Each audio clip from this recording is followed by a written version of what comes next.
Support করেছো তাদের সবাইকে অনেক অনেক অনেক ধন্যবাদ জানাই আমার পাশে থাকার জন্য। তোমরা এইভাবে পাশে থাকো, তাহলে আমি আবার নতুন নতুন ভিডিও বানাতে অনেক অনেক উৎসাহ পাবো। দেখো মায়ের মন্দির তো নতুন মন্দির তো উদ্বোধন হয়ে গেছে, আর মায়ের নতুন মন্দিরে দেখো পুজোও শুরু হয়ে গেছে। তার সাথে সাথে যেমন আগের মন্দিরে ভিড়, সেরকম এই মন্দিরেও ভিড়। আগের মন্দির তো আমি দেখে এসেছি, মার কাছে পুজো দিয়ে এসেছি, কিন্তু এই মন্দিরে কবে যেতে পারবো জানি না। মা যতক্ষণ না ডাকবে ততক্ষণ তো আমি বললেই যেতে পারবো না, তবে খুব শীঘ্রই মায়ের নতুন মন্দিরে যাবো, আর তোমাদেরকেও সেটা নিশ্চয়ই ভিডিও করে দেখাতে পারবো হয়তো বা। তো দেখো মার নতুন মন্দির নিয়ে মা কী কী করছে, আর কত কত সেই আগের মতোই কত মানুষের ভিড়। দেখো মাকে যেমন আগে সামনে মন্দিরে ঘিরে থাকতো, এখনও সেই রকমই।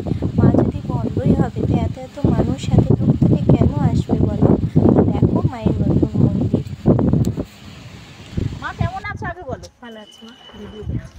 সত্যি জয় একদিন হবে আমি জানতাম, অবশ্যই হবে। হয়তো মায়ের একটা লীলা ছিল।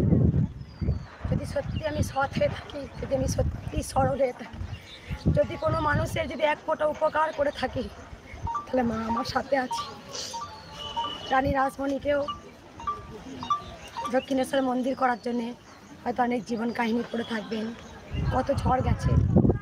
আমরা হয়তো সবাই লাইন দিই দক্ষিণেশ্বর মন্দিরে, সবাই কিন্তু আমরা পুজো দিতে যাই। দক্ষিণেশ্বর কোথায় যাচ্ছি? দক্ষিণেশ্বর মন্দিরে যাচ্ছি, কিন্তু মন্দিরটার পিছনে যে কত ইতিহাস আছে সেটা হয়তো কেউ জানেন না।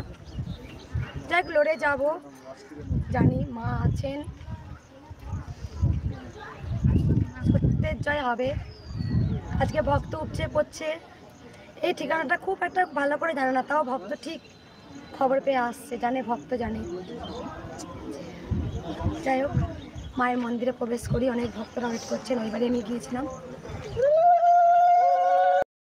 জয় জয় সোনা মায়ের জয়। আজকে অনেক দেরি হয়ে গেছে,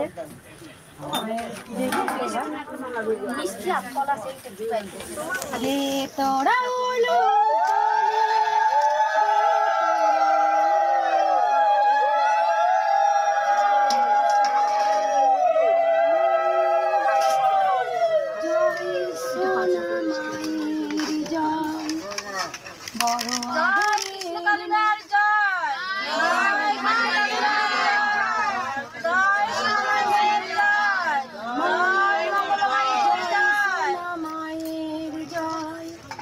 জয় জয়কার হবে, জয় কৃষ্ণ কালী মায়ের, জয় কৃষ্ণ কালী মায়ের, জয় সোনা মায়ের।